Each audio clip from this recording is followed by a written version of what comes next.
Our pal Walter Kirn put out a tweet this morning promising some really bizarre things were going to start happening, and one of them already happened, and I'm going to show it to you. We have it on tape, and we confirmed with him that this is in part what he was talking about. So that's a tease for our second subject here. But I'm going to kick it off with this upcoming UFO documentary via The Hollywood Reporter and Variety. It's called The Age of Disclosure. It's by a filmmaker named Dan Farah, and it features on-the-record interviews with 34 current and former senior members of the U.S. government, military, intelligence committee, and beyond, with direct knowledge of unidentified aerial phenomena, or UAPs, which is the new name for UFOs. I guess it's more inclusive. The film contends that there has been an 80-year cover-up of the existence of non-human intelligent life and a secret war among major nations to reverse engineer UFO technology. Some of those interviewed include now Secretary of State Marco Rubio, New York Senator Kirsten Gillibrand, and many others, including some like Lou Elizondo, who's been on the show talking about UAPs. In the past, there is a documentary that is out. It just hit yesterday. There's a trailer for the documentary, and here's the trailer. We've had repeated instances of something operating in the airspace over restricted nuclear facilities, and it's not ours. These are otherworldly things that are performing maneuvers that haven't been seen. There's a whole fleet of them. I have seen with my own eyes non-human craft and non-human beings. This is so secret. There have been very few people in our entire government that have been allowed or provided access to it. Even presidents have been operating on a need-to-know basis, but that begins to ramp out of control. It's not acceptable to have secret parts of government that no one ever sees. People have been hurt protecting and hiding this information. Some people claim it would cost them their lives if they spoke out about these things. You had information being locked away that could change the trajectory for species. This is the biggest discovery in human history. The biggest discovery in human history. Sounds like Joe Rogan has seen it. My notes read, ever since South by Southwest, he's been a vocal supporter of the project gaining distribution. Quote, amazing documentary. I really hope this gets released somewhere big. Very well done. They think this documentary is going to break the dam. It's pretty intense. Our understanding is it's not going to be released until November 21st. This is just the trailer that we've gotten. It will, we're told, have a limited theatrical run in New York, LA, Washington, D.C., and it will be streaming on Prime Video, again, as of November 21. So those are some legit people. I mean, Marco Rubio is a truth teller. They seem to be featuring Anna. I forget. Anna, what is it? Paulina. That's it. Anna Paulina Luna. Forgive me. I just met her at the Charlie event. She was lovely. And she's been speaking out about this. She went on Rogan to talk about this too. And she's a lawmaker who's had access to some records. So what are we to make of this claim that there's been an 80-year cover-up of the existence of non-human intelligent life and a secret war among major nations to reverse engineer UFO technology, Victor? Well, I come to it, I don't think would be a greater skeptic than myself until this era that we're talking about of disclosure. When you look at antiquity, you would think we had some pretty empirical historians from all 2,500 years ago. So you look all through those periods, and while they do mention certain things that are a little strange, they find a corpse that's bigger than normal, or they see a comet that they think is a little you don't get any description of anybody who says there was people from a different planet. And then in addition to that, you have to approach it from the religious. I used to teach the New Testament in Greek, and you get the idea that the whole religious experience in Christianity, but also in other religions, is based on the uniqueness of life here as we know it. And then you you kind of see all these characters when growing up in the 50s and 60s with all these UFO stuff. And you kind of get on the ledger where you think, well, this is not possible. But then the more and more you see these films now, and we have much greater precision in cameras, in radar, sonar, and you start to see things that maybe we didn't. You become.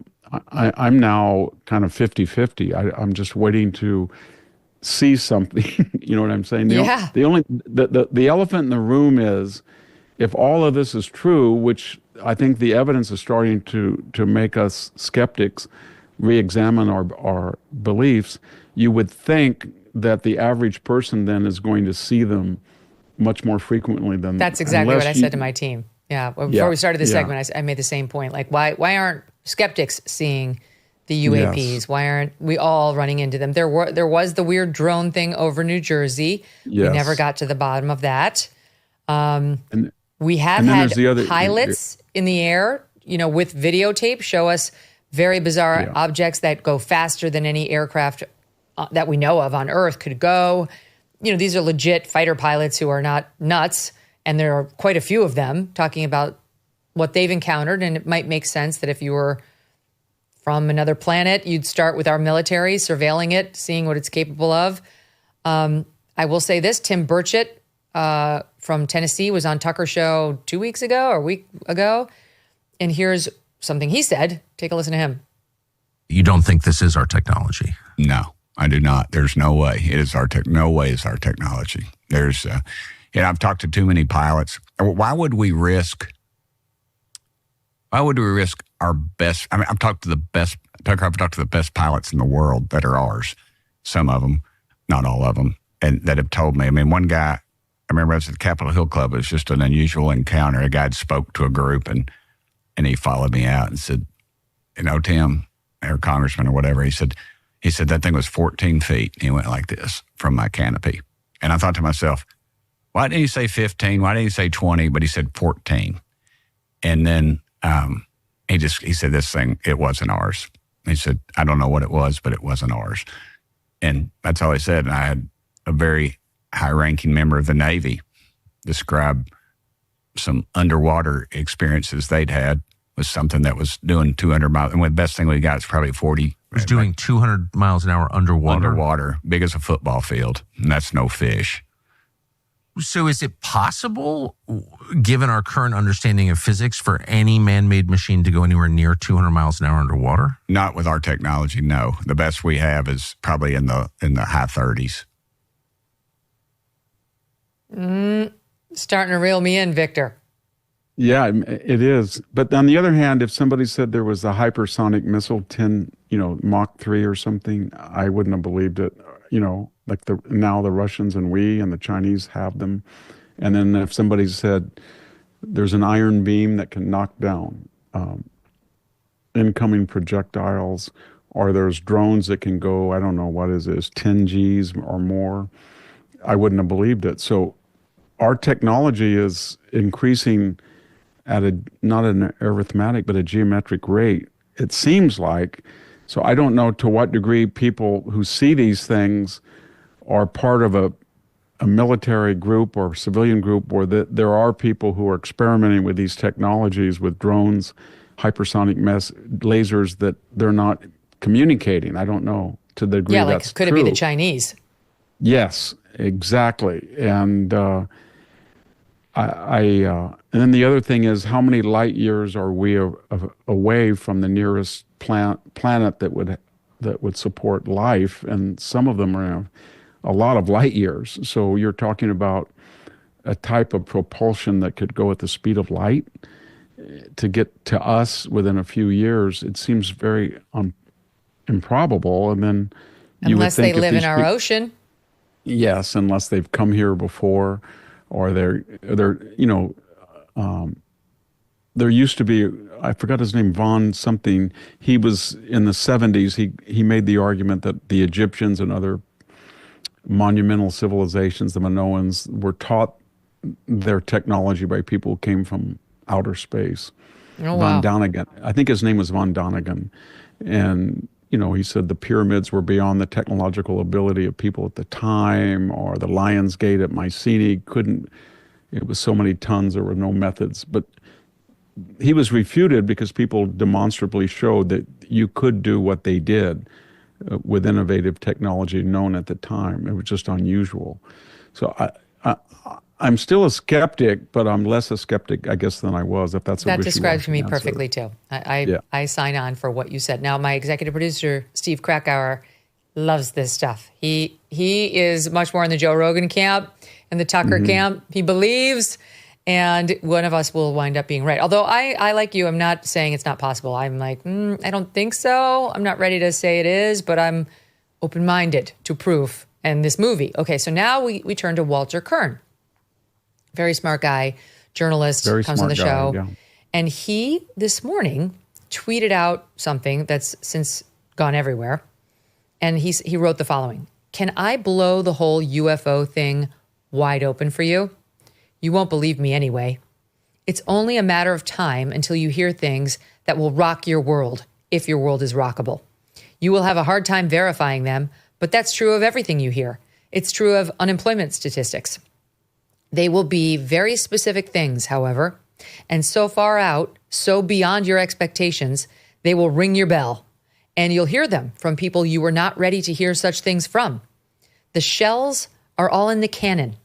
It's all about who gets to shoot it and who wins and who loses when it goes off. There's money involved. Lots. Hear me now, believe me later, as they say." So good. He's so good at sending tweets out like that, right? Yeah. But there's more. Yeah, give me your initial reaction to his tweet, because I'm going to show you what I think he was talking about.